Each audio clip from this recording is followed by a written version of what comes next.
ശിവ വാ. ഇപ്പൊ എങ്ങനെയുണ്ട്? You are perfectly okay now. നമ്മുടെ ഇമോഷനെ കൺട്രോൾ ചെയ്യുന്ന ലിംബിക് സിസ്റ്റം എന്ന ഭാഗത്തുണ്ടായ ബിഹേവിയറൽ ചേഞ്ചസ് മാത്രം അത്.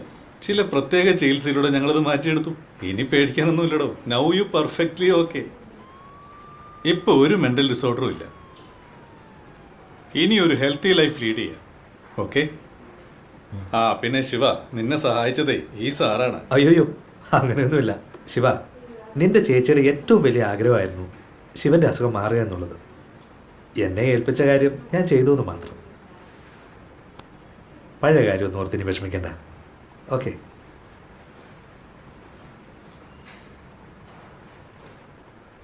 അയ്യോ, അങ്ങനെ നോക്കി നിന്ന് സഹായിക്കണ്ട, ഒന്ന് കൊണ്ട വെച്ച് സഹായിക്ക്. മാലയും പൊക്കൊക്കെ റെഡിയല്ലേ? അതുപോലെ തന്നെ ഇവിടെ മൊത്തത്തിൽ കാർപ്പറ്റൊക്കെ വിരിച്ച് നല്ല ക്ലിയർ ആക്കണം. യാതൊരു വ്യത്യാസം വരത്തല്ലേ. ഇനി കൂടുതലൊന്നും എന്നെ കൂടെ പറയിപ്പിക്കണ്ട. ശരി എടാ, പിള്ളേരെ സംസാരിച്ചോണ്ടിരിക്കാതെ ഒന്ന് വേഗമാട്ടെ. എടാ എടാ ഇറക്കാം, അത് കാലേ വീഴുന്നത്. അല്ല, നീ ആള് മൊത്തം അങ്ങ് മാറിപ്പോയല്ലോടാ വി. അല്ല, നിന്റെ കൂട്ടുകാരൻ ചിത്രം നിന്നിവിടെയും കണ്ടില്ലോടാ.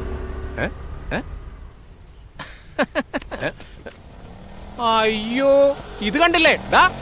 ഭ്രാന്തന് ഇഷ്ടപ്പെട്ടില്ല. അയ്യോ, ആ നിങ്ങൾ നിങ്ങളുടെ പണി നോക്ക്, വേഗം കേട്ട്.